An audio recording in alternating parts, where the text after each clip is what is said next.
Hi guys, Pam from the Green Dragon Farm again. So I remembered to bring my phone with me this time, and I have started filling up the last of the raised beds, new raised beds, the metal one. And just wanted to show you from beginning to end maybe. Started a little soon. I was like, oh yeah, I have a phone down here. So let me show you what I'm doing. Okay, so here is the Amazon metal raised bed, one of two that I got in January. It was a 2 for sale, so I got 2 of them, and it's, it's a raised bed. It's not as well built as my Vigo bed, but what is? But it's also like 25% the cost of a Vigo bed. Yeah, so the price that I paid for these 2 metal raised beds, I could have purchased half of a Vigo bed of a similar size. Now, yes, the Vigo bed is better made. I mean, this middle's a little on the flimsy side, and even though it's got these little struts in the middle, there's 3 on each section here. This side is bowing out a little bit, that side's bowing in a little bit, but it's all it'll work itself out. So just kick it a little bit, it'll be fine. So what I did was, this is the first one that I set up. I set it up and then I kind of ignored it, and grass was growing up into it. So I finally went and got cardboard and then grass clippings, put that down on there. So that's been down here, and as you can see past my shadow, it's breaking down. Got some fungi and mold and that kind of stuff, and that's fine. So basically this is going to be the weed suppressant layer, and then I went over to my wood chip pile, and so these 2 sections, this is a 3x9 bed. Each section is 3 feet by 3 feet, which is kind of cool for divvying things up. You can kind of keep them without having to do a whole lot of effort on my part. So this section and this section is halfway filled with the wood chip pile, or the wood chips. They're nicely broken down. I went back and looked in my records. These guys they were delivered in February of 2022, so they've been here a little over 3 years, and they're breaking down nice and moist. Now granted, it has been raining for the last few days, but I noticed they were nice and moist even before the rain started. So 3 wheelbarrow fulls. There's my monster wagon thingy. Gonna go get 1 more load of that, and then we start on the garden soil that was delivered by my landscape company locally, and we'll definitely take 3 wheelbarrow fulls to do these guys, 2 on top. And then what I will do is I will sift that garden soil, because the stuff that I did get is kind of chunky. It's not as nicely broken down as you would think the money that I spent for it would get me, but that's the state of the world these days, I guess. But what I do then is I go and I sift that garden soil and get all the big chunks and pieces of wood out, and then I put like an inch layer on top of that, and then I will go and get probably more of the pine needle straw, because that seems to be the least problematic, at least with the terms of weed seeds and that kind of stuff. I believe we get oat straw around here, not wheat straw, but every time I do oat straw and put it down on raised beds without letting it age a little bit, I end up having a small crop of wheat come up, which is not my goal. So the biggest problem with the pine needle straw is, again, with everything, just like the soil, for the price. I mean, I can get like 1.5 bales of oat straw for the price of 1 bale of pine needles, and it's way smaller than a bale of oat straw. But a little bit does go a long way, luckily. But it also, they're not exactly being careful about what all goes in there, so there'll be like, you know, small branches from the pine trees and bark and things like that. I pick out the biggest pieces and throw that on the compost pile when I get to them, or I just throw them on the burn pile if they're way too big. But all right, we'll come back when I start on stage, let's see, build stage number 1, cardboard down stage number 2, grass clippings down stage number 3. This is stage 4, wood chip pile. And then soil, sifted soil, mulch. I can count sometimes. Okay, we're at the next stage. I've gotten 2 wheelbarrow fulls of the garden soil. And then I still have this section right here to fill.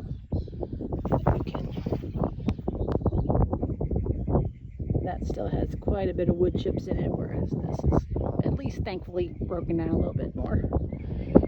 So we're going to go ahead, I'm going to go ahead and get 1 more wheelbarrow full before I call it a morning. And I think what I'm going to do is I'm going to come in here and I'm going to get some organic granular fertilizer and sprinkle it all over the top just to get it going, because organic fertilizer in granular form takes a while to start actually giving nutrients to plants.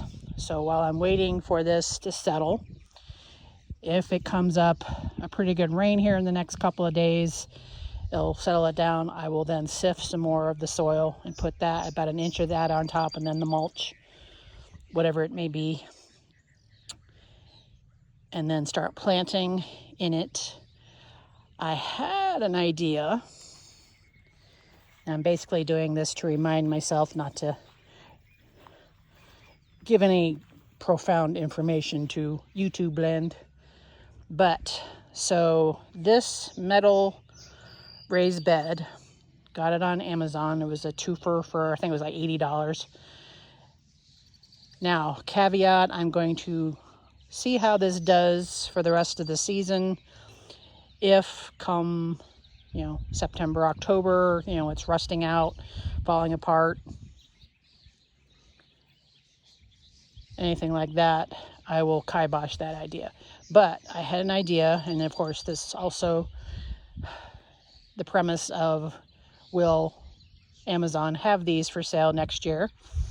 This is obvious Chinese manufacturer, so who knows what's going on in the state of the world these days, or next winter, or whenever I may see it. But if I see the same, if not similar deal next year, and I can get 2 more of these, what I thought I would do is I will take off the little end pieces here, take new sidewalls from the new beds, extend this out 3 more feet to have it be a 12 by 9 or 12 by 3 bed, and then I would then have 4 little compartments here.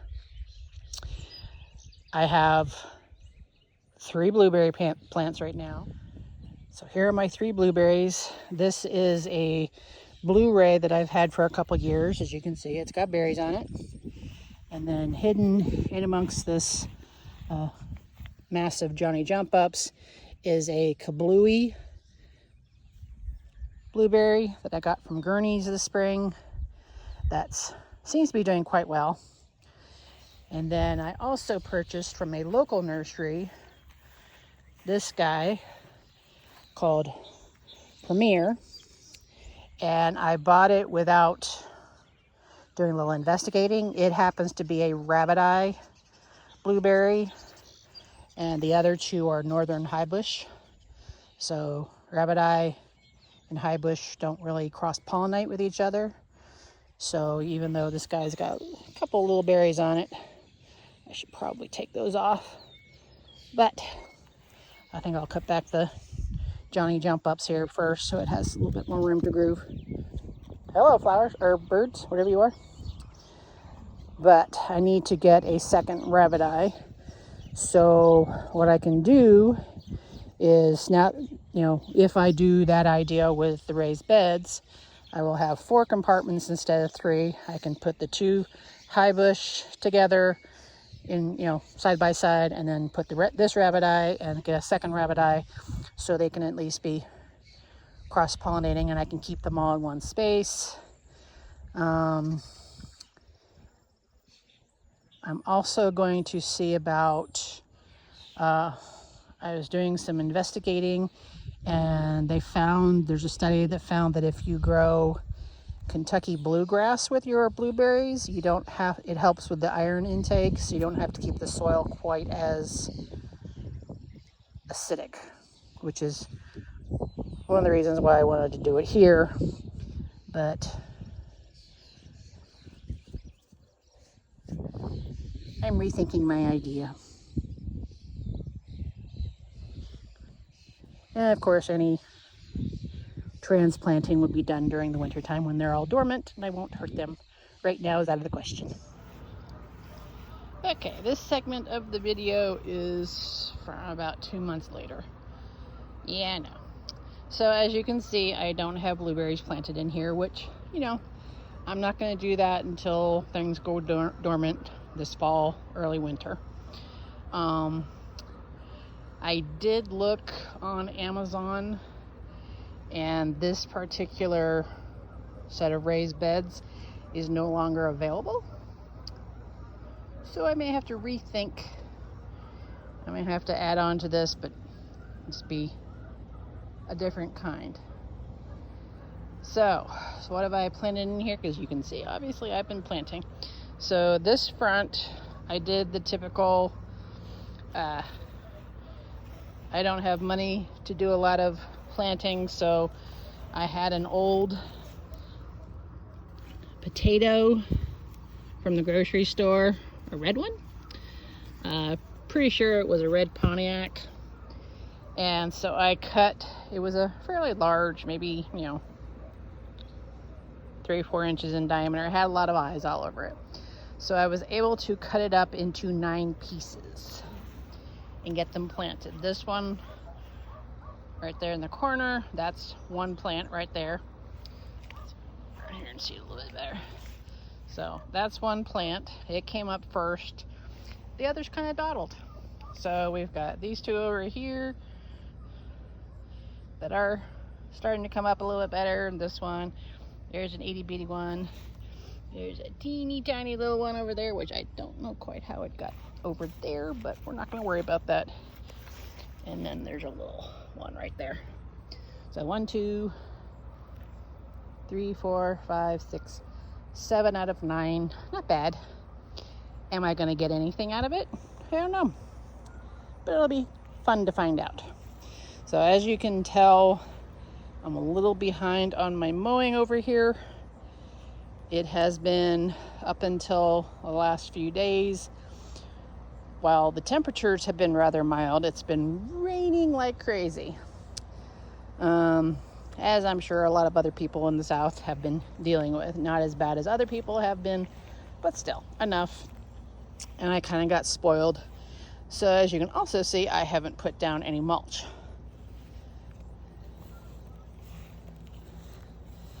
Okay, I see you, Miss Deer. So yeah, I've been having problems for the first time ever with a deer coming through. So that's a dahlia that's gotten munched back. A couple other things.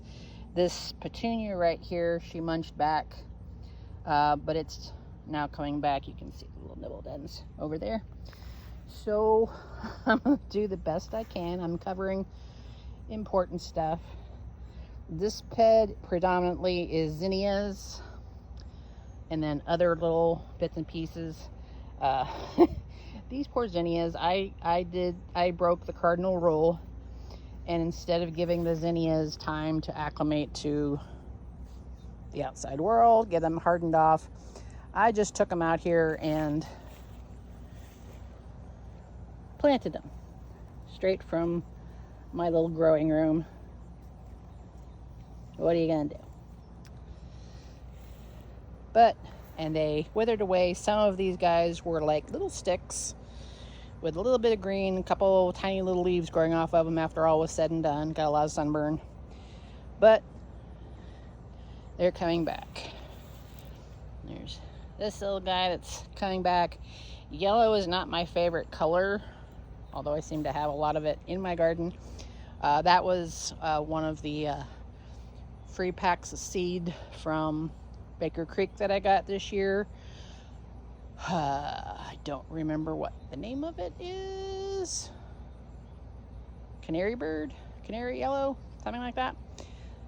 I planted it. We'll see what happens. And then I've got my beloved violet queens, which are some of my favorite.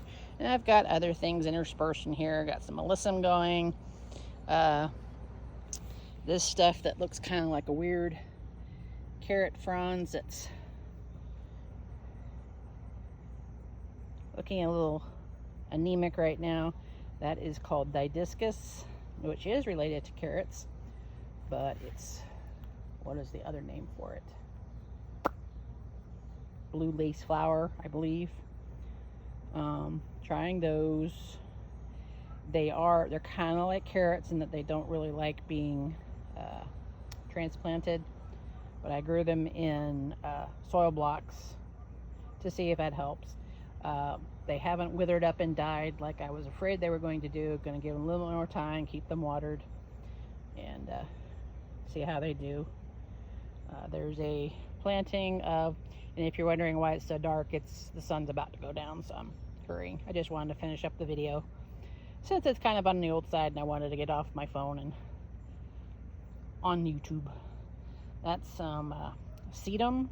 It's a sedum mixture. That's like several different little plants in there. I just kind of sprinkled the seeds over and then planted in blocks to see which would win.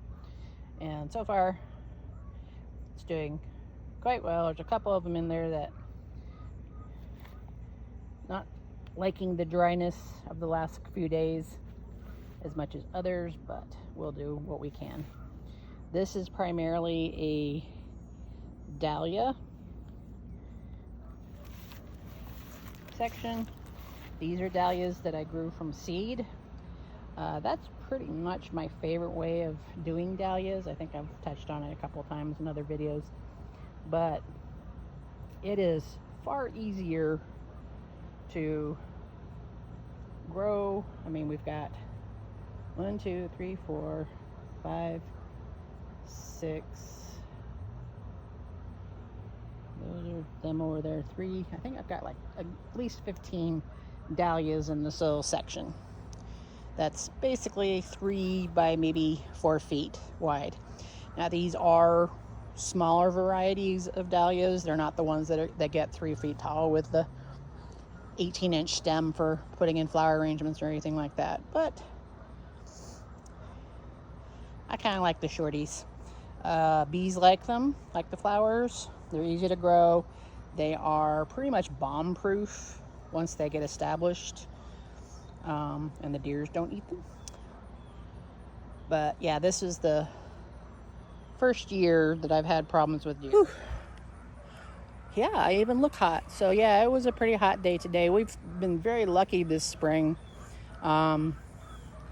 We haven't had as much rain as some places in the country. And it's also not been as hot as it can get in spring. Usually spring lasts maybe 2 weeks. You go from winter to a couple of days of kind of warm-ish weather, a lot of rain, and then go back to winter for a little while, and then maybe come back to spring for a little bit again, and then boom, it's 90 degrees, 90% humidity, and you sweat until middle September, which I'm not a big fan of. I mean, I was born and raised in South Florida. I didn't like it when I was a kid. I don't like it now as a postmenopausal woman of fluffiness. So I had to cover sweet potatoes to hopefully keep them as deer. Oh yeah, the deer. So I had to leave for a little bit today. I had to go to the post office and I needed to go to the garbage dump to dump off some trash. I've been trying to get the garage cleaned out a little bit. Ooh. Disregard the spasming face.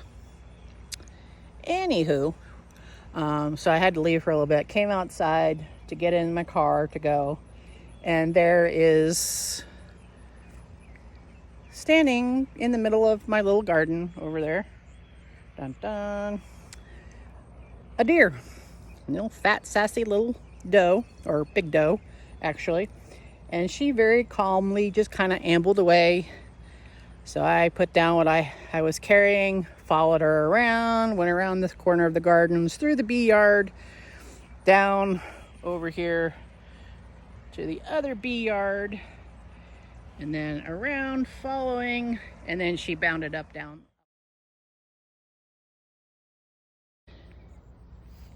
I mean, you know, come on. There's grass everywhere. There's trees everywhere. There's brambles and whatever.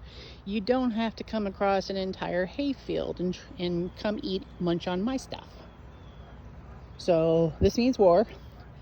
I've covered to the extent that the 10 apple tree seedlings that I grafted in March, April, that I planted to keep them going for the summer, they had all leafed out.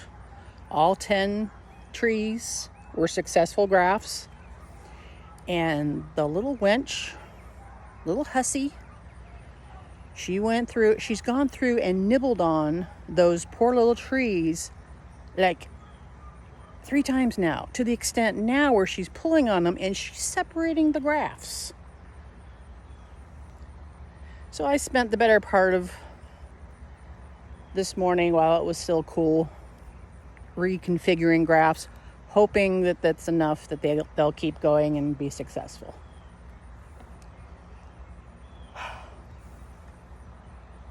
Yep. Bambi is toast. Anyone want venison? Because I'm thinking I need to... I got within 10 feet of the little Hussy. She was not afraid of me. Normal deer, they go boing, boing, boing away when they see you even trying to approach them. Not this one. No. I guess she knows my scent. She's going, hey, thanks for the food. No. So, yeah. So I have to think of things, because she's nibbling on all my fruit trees. She's nibbling on my strawberries. All the stuff that I need and want to keep, the stuff that I don't give a rat's ass about, pardon the language, she doesn't touch. Wildlife. All right. So that's just an update on the little, what's been going on. I will be, probably now that summer has finally arrived, I will be mulching the soil so that it doesn't get quite so dry. A little hard to see because of the light, but this went from being delightfully moist. It's still moist inside, but I like it when the surface of the soil is also moist. So yeah, gotta get some mulch on here. Gotta deter little Hussy of a deer. Hello, look. Oh, yep, there's my phenomenal lavender. Okay, I lied. We'll do one more. So they're kind of dwindling for the rest of the day. But this lavender has been buzzing with these bees. They're not honeybees. I think these are carpenter bees. But they're pollinating stuff, so I'm not going to quibble. and it smells really good. So this is a reason why I don't pick my lavender in time, because I see the bees are enjoying it so much, and then I leave it alone. And then my ooh, late evening garden tour. Sorry, this is it. So this is my Greek oregano, and all day today it's flowering. All day today bees have been covering this area, and so this is the reason why I let stuff go to flower, because somebody's enjoying it. I have a little patch of oregano in a different bed that I use for kitchen stuff, me. I leave this one alone, and then as soon as it starts looking like it's giving up the ghost, not flowering anymore, I will cut this all back and it'll spring back and be right as rain for more. And then there's a coreopsis right in the middle. Cool. All right, that's it, guys. Thanks. One more. So yeah, so the Hussy also, I had put these little guys out. These are oak leaf hydrangeas that I grew from seed this spring, doing so well. So I was taking them out to let them get a little actual sun.